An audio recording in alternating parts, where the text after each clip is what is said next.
Families impacted by the Aurora movie theater tragedy tell 7 News they're starting to feel better about how money donated to help victims will be distributed.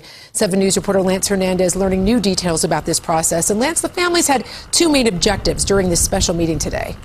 They did, Teresa. They want to make sure that all the money raised for the victims goes to the victims, and they want to have some say in how that money is divvied up. I think they heard our voices.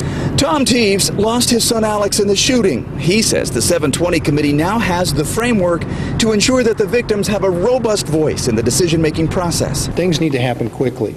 There are people that are continually hurting. David Hoover says there should be an emergency distribution for people who are struggling to pay bills while staying home to take care of injured loved ones. My daughter said to me, "Mom, we really don't deserve this money. People die every day in tragic, horrific crimes."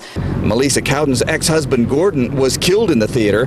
He had taken 2 of their daughters to see the movie. Cowden says anyone whose loved one's face was plastered on the internet to raise funds deserves some of the money.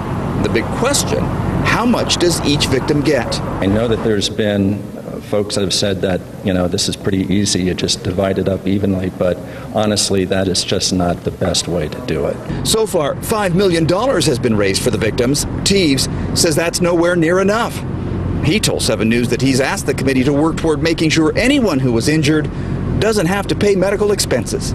They didn't necessarily embrace that, but they didn't say it wasn't going to happen either.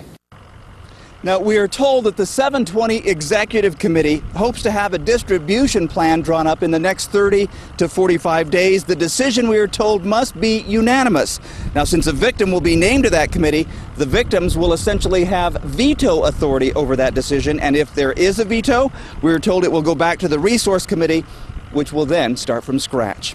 Live in Aurora, Lance Hernandez, 7 News. It's so difficult for all these families, Lance. Thank you so much. The Aurora Victim Relief Fund has collected, as Lance mentioned, more than $5 million since the shooting. According to the Community First Foundation website, only $450,000 has been dispersed so far, and that includes $5,000 checks to each of the 70 victims and $100,000 split among dozens of organizations.